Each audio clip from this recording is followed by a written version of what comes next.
What's up guys, today I'm going to be showing you how to delete a 2017 to 2019 6.7 Powerstroke with a kit from the Diesel Dudes. We're going to be doing a DPF and an EGR delete on this thing, so the exhaust and the EGR. But first, I make these videos for anyone in the world to watch. In a lot of places, they don't care if you delete your truck, but in some places, it's illegal to delete your truck. So I urge you to look up your local laws and stay in accordance with them. If this is illegal where you live, I don't recommend you do it. So I'll put a link down in the description if you want to check out this kit for yourself. I only recommend buying these kits from the Diesel Dudes. So if you buy the kit, you're gonna have two options. You can get a BDX tuner with a switch, or you can get an Lynk tuner with a switch. Both tuners work great. The Lynk just has a few more features that the BDX doesn't have. So if you got the extra money, go with the Lynk. If you're on a budget, the BDX is fine. The kit also comes with an exhaust. So on this guy, we got a 5-inch straight pipe. And in here is the EGR delete kit. Now this is an add-on that I recommend you do. It's called a shibby plug kit, and basically for every sensor we unplug, this will cap it off to keep moisture out of the connectors. This one's actually for a 2020 Ford. I haven't gotten the plug kit for this truck yet, but whatever, we can still do the delete, and then hopefully by the time we're done, the plug kit will be here and we'll cap off all the sensors. So before you can physically delete the truck, you must tune it first. That's very important. Now I actually already tuned this thing, and I made two separate videos. I tuned it with a BDX, and I also tuned it with Lynk. I will link both videos in the description. So click the video for whichever tuner you got, go watch it, tune your truck, and then you can come back to this video and I'll show you how to physically delete it. All right, so once the truck is tuned, you're gonna wanna put it on some ramps. If you don't have a lift like me, that's fine. This truck's lifted already, you don't even need ramps on it. But if you just put some wheel ramps underneath both tires on the passenger side, you can kind of drive the truck up on an angle, and that will give you more room. We gotta work underneath the passenger side. That's where the exhaust is. All right, I put her up in the air so I can show you exactly what we're doing underneath. These 6.7 Powerstroke deletes are actually pretty easy. Basically, we just have to unplug all the sensors and then unbolt the exhaust and remove it off the truck. So this is the front of the truck. This is your engine. This is where we're gonna unbolt it. And this whole entire thing is your DPF and SCR, it's your emission system. So if you just got the delete pipes, you're only replacing this section of pipe, and it's gonna bolt up to this 3-bolt flange, and you're gonna reuse your factory tailpipe. But we got a full exhaust, so we're gonna get rid of this, and we're gonna get rid of the tailpipe and install a brand new 5-inch exhaust. So first thing I like to do is grab some penetrating fluid and just spray those studs. There's 3 right there. And then up at the front here, spray the back side of those guys there. So now we need to unplug all the sensors. Now if you see, we're starting at the back. This is right over this rear axle. There's this sensor right here, and it actually runs up on that white wire, and it goes to a stupid spot. It actually plugs in up here. It plugs in up behind the spare tire. So the best thing to do is to drop this spare tire to unplug it. So underneath your back seat, this is what you want. Just unscrew this and pull it out of the truck. Grab your key fob and pull this key out. Pop this down. Why would it work, hey? Why would it be easy? I sprayed some penetrating fluid or WD-40 on here, and then I just kind of worked it back and forth. And now, as you can see, it comes out. Put a couple of these together, and this end is the end that goes in here. Then put this guy on, and you can crank it to lower the spare tire. Now with the spare tire lowered, you can see that module. So we need to unplug it from this side. You should be able to kind of pop it off of there. It's either getting this thing off, then this guy right here. Unplug that. Then you can use this upholstery tool to pop this off, pop off all these little clips all the way down the frame rail, and then you can just let this sensor hang. And if you got the plug kit, you can find the plug for that one and cap it off. And put the spare tire back up, put this back in, and put this away. All right, so here it is hanging. If you're just doing delete pipes and you're reusing the factory tailpipe, I still recommend you unplug this, but you don't have to undo it from the frame like we're doing. All right, so now moving down this way, you're gonna unplug this sensor. There's this wire right here. This is the same as before. You're gonna pop this cover off and unplug this side. There's another sensor up there. You gotta unplug this guy right there. Another sensor. This is your DEF injector. I usually cut this heat shield off so you can see it better. This is the sensor for the DEF injector. If you use a pick, you can push this red tab out. Why? There you go. Then you can press and unplug. It looks like there's another wire right here that goes to a sensor. Oh, there's also this one, and it comes around to the outside of the frame rail to this guy right here. So I unplug it here, pop this whole module off, and then you can bring it over to the other side of the frame rail and let it hang. So go ahead and get every sensor, every wire that's connected to this exhaust, get it unplugged. Okay, so I got everything unplugged here. This is the one that goes on the frame rail on the outside. It's kind of a pain in the ass because there's this stupid clip up there. So I used one of these tools to kind of get up there and pry it off. Some of them like this have these little gray locking tabs. You just gotta pop them back before you can unplug them. And this def line, all you do is you just pinch right here on both sides like that. You pinch it, then you can pop it off. But yeah, it looks like everything is unplugged. So now we're gonna go start the back, and you're gonna unbolt these 3 bolts or nuts. Do the same with those. And then moving up to the front, we're gonna unbolt these, but you have to unbolt them from this side. I believe they're 13 mil. These nuts on the back side are welded, so you gotta take these bolts out here. Okay, I got all these nuts off. A couple of these ones broke. That's fine, even if you got delete pipes, because then you can just you might have to drill them out a little bit and you'll use new bolts. We're gonna start by taking this back piece off. So if you go around to this side, where is it? There's the hanger. Just kind of spray that hanger with some lube. You also need to spray these ones up here. Then I usually use a pry bar. I just kind of pry these hangers off. And you're gonna just remove this back section of pipe. I also have these exhaust hanger pliers that work super good for popping these things off. All right, I got these 2 pieces out. This, you kind of got to finesse out of there. Sometimes it works best to actually lift the back end up with a jack, just to give you a little more room to remove this out of the truck. But now we're gonna remove this big guy. I already have the bolts out of here, and you can see it's loose. Sometimes when you take these bolts out, this still stays like kind of seized on. If you just kind of whack it a couple times with a hammer, it should separate. If you look over here, there's your transfer case, then look over to the right. This exhaust hanger, just grab a 10 mil and just take these 2 bolts out, and this exhaust hanger will just come out with the DPF. And then for all the other hangers, just spray some lube on them again, use a pry bar to pry them off. And this is really big and heavy, so it's really good to have a friend to help you lower this down out of the truck. And there it is, that was pretty easy. For these hangers towards the back, I popped them off of the frame side and left them on the DPF. And then these ones, I popped them off the DPF, and then we just slid this thing right out. And remember, we just unbolted this, so it just came off with the DPF. So now back under the truck, all of these unplugged connectors, if you bought that plug kit, you can cap them all off. But all these sensors, make sure that you have them zip tied, you know, just kind of off out of the way. Once these are all out of the way, we're gonna put the new exhaust in. So open up the new exhaust, locate these bolts. Sometimes they're just kind of floating around. Sometimes they keep them in one of those little cardboard boxes. Then find this pipe, it's kind of got a rolled edge on it. And find this. And then you can put this on, and this is gonna be our first pipe we're putting on. Then you can get it started up here. This is it kind of bends like this. I don't know if you can see how I orientated it, but just make sure this pipe is sticking straight back. I didn't tighten it all the way up yet, it's still loose, but that's what we're gonna work with for now. So this is the second piece. This is a 5-inch exhaust. So the first section of pipe was 4-inch, and then it goes to 5-inch here. So this is the next pipe we gotta put on. Spray some lube in the hanger you need just to make it slide in easier. Just like that. Now remember, if you just have the delete pipes, then you're not gonna have a 5-inch piece here. You're gonna have another 4-inch piece, and it's gonna have that 3-bolt flange at the end. And that's what you're gonna use to bolt up to the factory tail section of the exhaust. But this one's getting a full exhaust, so we're just gonna keep adding pieces. So next we're gonna add this piece. It's an extension piece, it's just straight. Notice that it's beveled on one end. And then this is the other piece we're gonna add. See how it's beveled on both sides? If you got a kit with a muffler, this would be a muffler.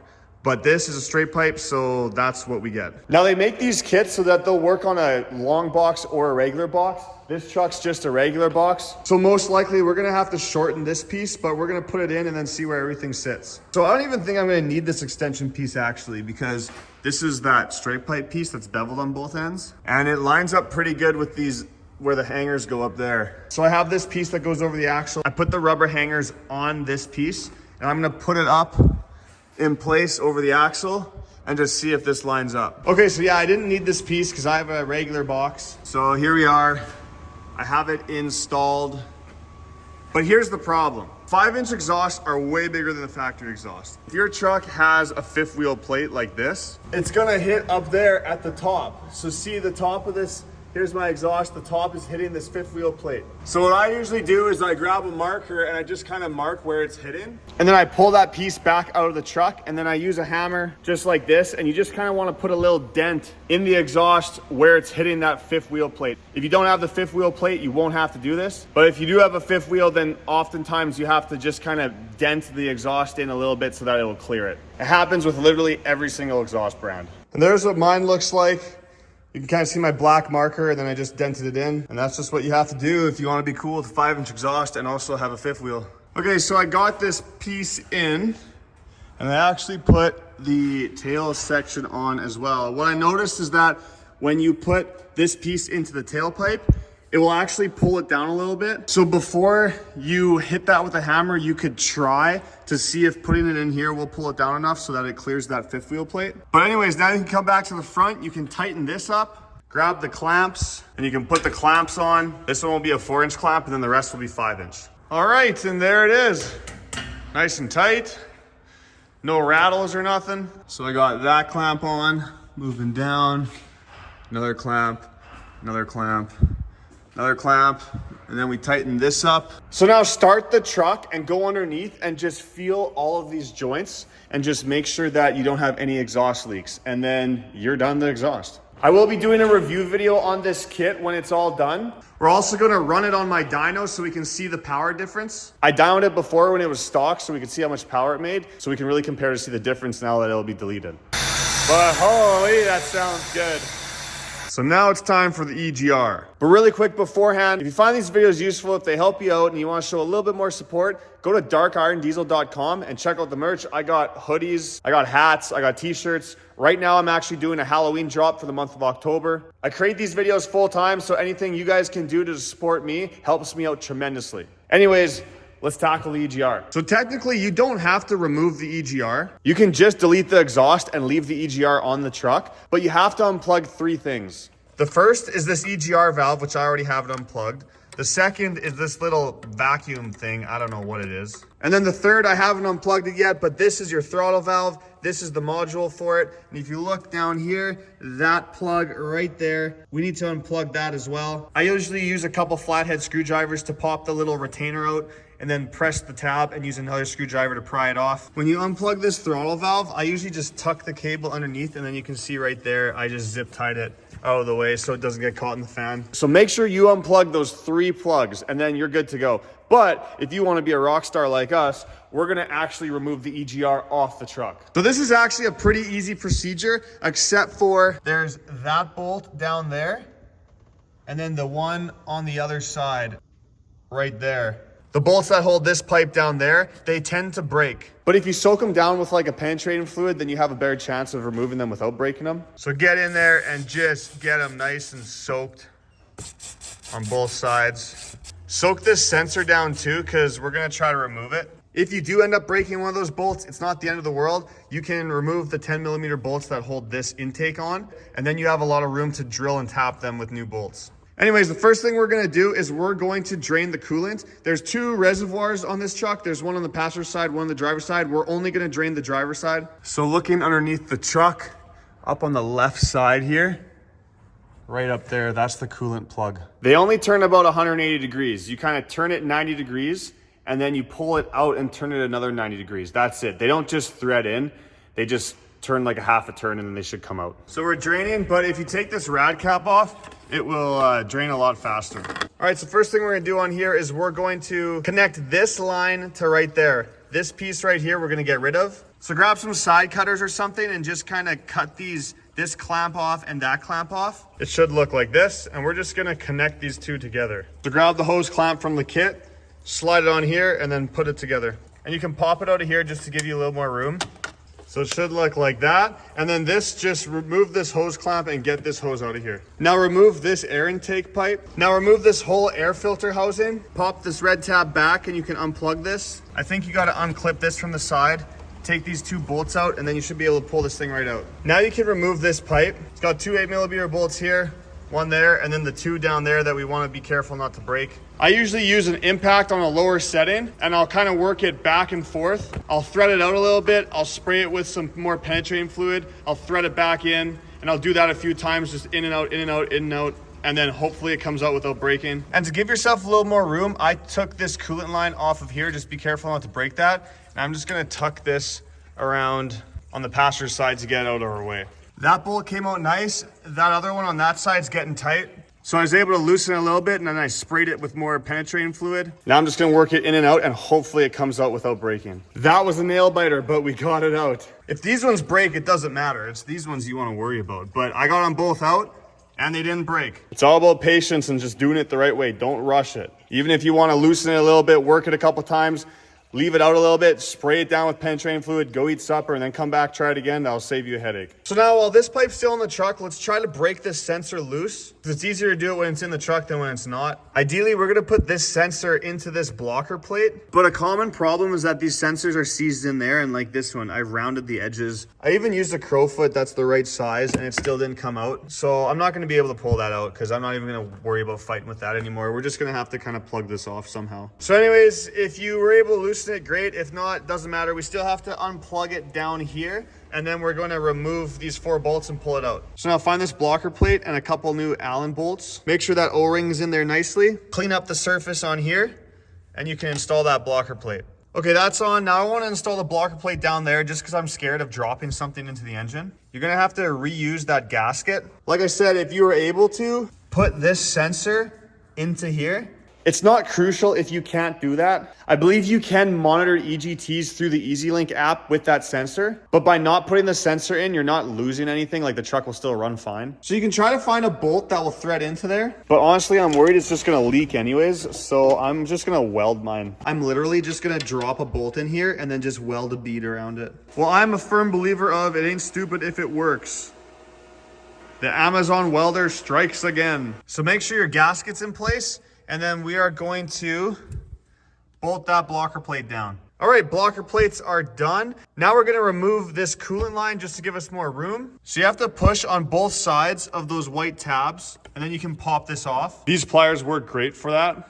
Now we need a little bit more play in this electrical, so pop it out right here and pop it out right there, and then you should be able to move this around better. Once you have that done, there's this bolt and that bolt right there. These 2 bolts on this black plastic thing that hold the electrical, we need to remove those 2 bolts. There we go. Now this is all loose, a lot more room to work with. Now grab this vacuum line and pull it off. Now we need to remove this little rubber piece. What I usually do is I usually cut a little slit with a razor blade here, and then it comes off easier, just like that. And then you can kind of peel it and remove it. There you go. Now the kit should have a rubber cap, kind of like this. We're just gonna slide this on that vacuum line we just undid, just like that. And when we're done, I usually end up folding this and kinking this line anyways, so that we kind of seal it off twice. But now all that's left is there's 7 bolts holding this EGR cooler on. We're gonna remove those, and we can pull the whole entire cooler out of the truck. So there's 3 along the side, 1, 2, 3. The 4th one is here in the middle. And then on this side, there's also 1 at the back there. That one is underneath a bracket that holds that exhaust back pressure sensor on. So you have to take the nut off, use a pry bar to lift that bracket up, and then you can access the bolt. The other one is right there, kind of just underneath this coolant line. And then the last one is really easy, it's right there. Once I get the cooler out of the truck, I'll show you where all the bolts are again. You have to pop this off to expose that bolt. And then this cover right here, there's a little clip right there and another one right there. I already removed them. Just use an upholstery tool and just break them off because these are attached to the EGR cooler, so we need those removed. The only bolts that are kind of difficult are the back 2. As you can see, this one, I have a ratchet here with an extension and then a swivel with an 8mm socket. That's how I remove that one. Then to get that 10mm nut at the back, I use a long flex head ratchet with a 10mm socket. Then I get a pry bar in here and I pry this bracket up. And now we have access to that bolt. So we got all the bolts out, but it still feels tight. Oh no, it's actually moving a bit. But it does sit on dowels. So sometimes you have to very gently just pry up on the cooler, and it's gonna leak a little bit of coolant when you do this. But just like that. See, now we're all nice and loose. Make sure you don't hit this with the pry bar because I've done that before, and this is your alternator power wire and you can arc it out. Now just try to get all these lines and stuff out of the way, but you're just gonna very gently pull this EGR cooler out, just wiggling it just so you can clear everything. You basically just have to try to move this back end that way a little bit, just so that that last bolt hole can clear the black plastic intake manifold. And again, be careful you don't hit right here with this EGR cooler, it's gonna spark. And there it is, out of the truck. So again, the bolts were 1, 2, 3, 4, 5, 6, 7. Look at how much room there is there now. Anyways, let's put this blocker plate on. So grab the blocker plate, the 3 new bolts. Make sure these O-rings are still in decent shape. None of them are ripped or missing. Then put the blocker plate on. It only goes on one way, so just make sure you have it the right way. So you can pop this coolant line back on, grab this one, and gently put this back on. Don't break this. If you have the plug kit, you can plug off these connectors. And then we're just gonna zip tie them up over here, and we're gonna zip tie this vacuum line out of the way too. And remember, I usually go like that. I kink it just to add another layer so that it won't leak. There, should look something like that. Now you're gonna put your air filter housing back in, and then the pipe that connects up to your air intake. Just like that.